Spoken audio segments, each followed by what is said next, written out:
The book of Mark, chapter 8. In those days, the multitude being very great, and having nothing to eat, Jesus called his disciples to him, and said to them, I have compassion on the multitude, because they have now continued with me 3 days, and have nothing to eat. And if I send them away hungry to their own houses, they will faint on the way, for some of them have come from afar. Then his disciples answered him, How can one satisfy these people with bread here in the wilderness? And he asked them, How many loaves do you have? And they said, 7. So he commanded the multitude to sit down on the ground. And he took the 7 loaves and gave thanks, broke them, and gave them to the disciples to set before them. And they set them before the multitude. They also had a few small fish, and having blessed them, he said to set them also before them. So they ate and were filled, and they took up 7 large baskets of leftover fragments. Now those who had eaten were about 4,000, and he sent them away, immediately got into the boat with his disciples, and came to the region of Dalmanutha. Then the Pharisees came out and began to dispute with him, seeking from him a sign from heaven, testing him. But he sighed deeply in his spirit, and said, Why does this generation seek a sign? Assuredly I say to you, no sign shall be given to this generation. And he left them, and getting into the boat again, he departed to the other side. Now the disciples had forgotten to take bread, and they did not have more than 1 loaf with them in the boat. Then he charged them, saying, Take heed, beware of the leaven of the Pharisees and the leaven of Herod. And they reasoned among themselves, saying, It is because we have no bread. But Jesus, being aware of it, said to them, Why do you reason because you have no bread? Do you not yet perceive nor understand? Is your heart still hardened? Having eyes, do you not see?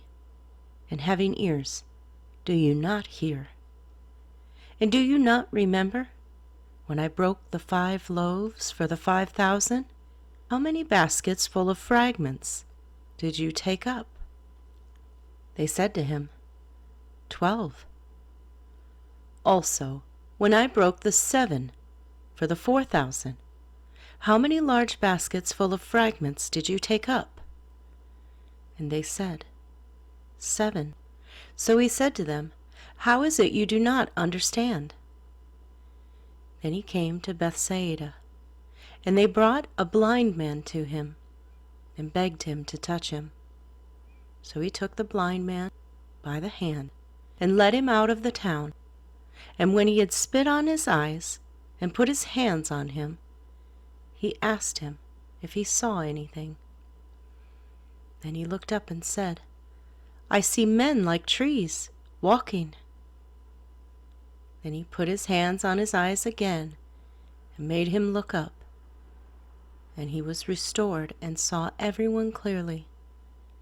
Then he sent him away to his house, saying, Neither go into the town, nor tell anyone in the town.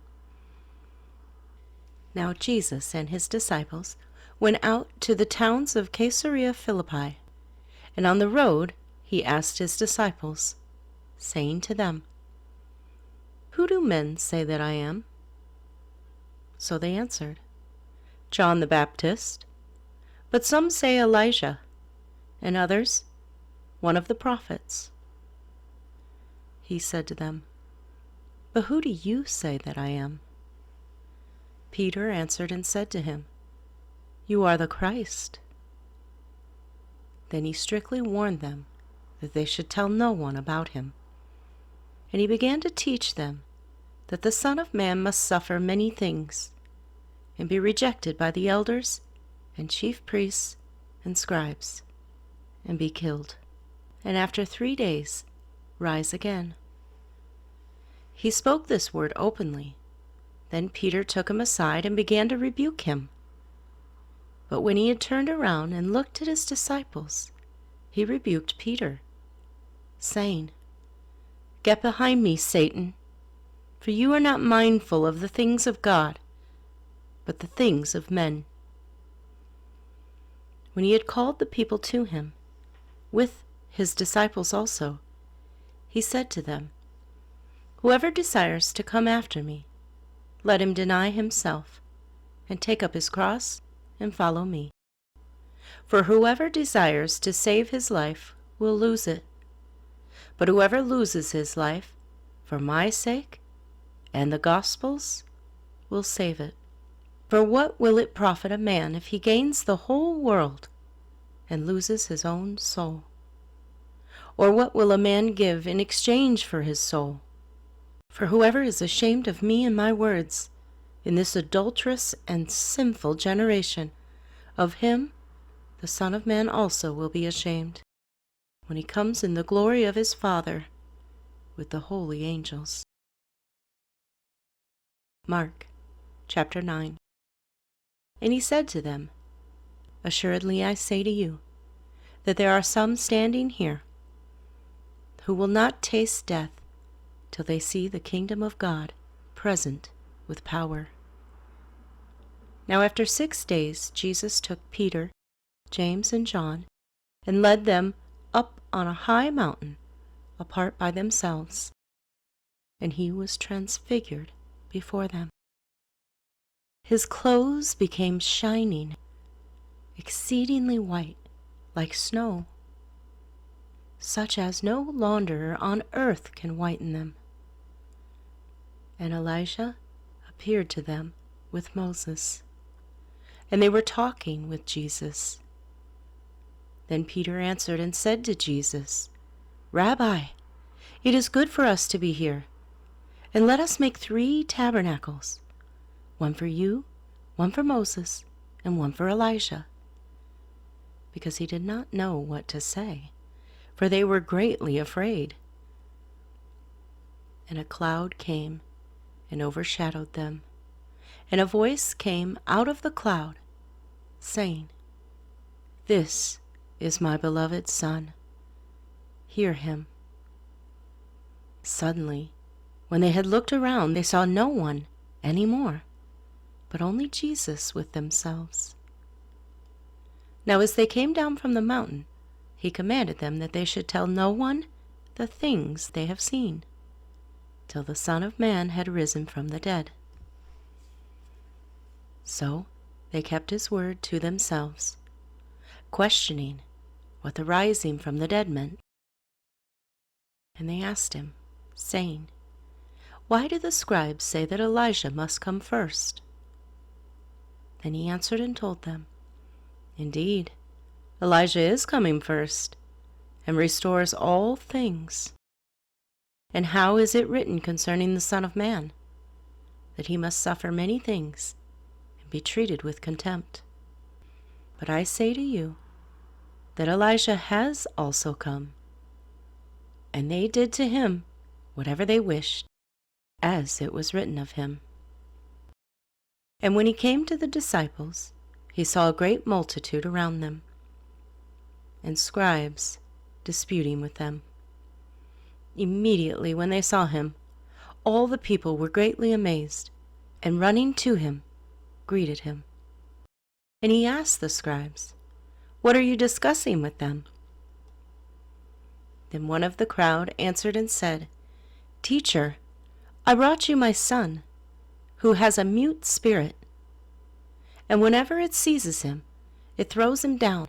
He foams at the mouth, gnashes his teeth, and becomes rigid.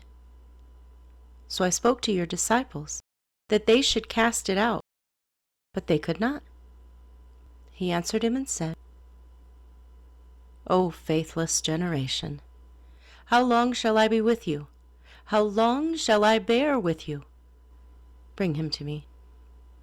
Then they brought him to him, and when he saw him, immediately the spirit convulsed him, and he fell on the ground and wallowed foaming at the mouth. So he asked his father, "How long has this been happening to him?" And he said, "From childhood. And often he has thrown him both into the fire and into the water to destroy him. But if you can do anything, have compassion on us and help us." Jesus said to him, "If you can believe, all things are possible to him who believes." Immediately the father of the child cried out and said with tears, "Lord, I believe. Help my unbelief." When Jesus saw that the people came running together, he rebuked the unclean spirit, saying to it, "Deaf and dumb spirit, I command you, come out of him, and enter him no more." Then the spirit cried out, convulsed him greatly, and came out of him, and he became as one dead. So that many said, "He is dead." But Jesus took him by the hand and lifted him up, and he arose. And when he had come to the house, his disciples asked him privately, "Why could we not cast it out?" So he said to them, "This kind can come out by nothing but prayer and fasting." Then they departed from there and passed through Galilee, and he did not want anyone to know it, for he taught his disciples and said to them, "The Son of Man is being betrayed into the hands of men, and they will kill him, and after he is killed, he will rise the third day." But they did not understand this saying, and were afraid to ask him. Then he came to Capernaum, and when he was in the house, he asked them, "What was it you disputed among yourselves on the road?" But they kept silent, for on the road they had disputed among themselves who would be the greatest. And he sat down, called the 12, and said to them, "If anyone desires to be first, he shall be last of all and servant of all." Then he took a little child and set him in the midst of them. And when he had taken him in his arms, he said to them, "Whoever receives one of these little children in my name receives me. And whoever receives me receives not me, but him who sent me."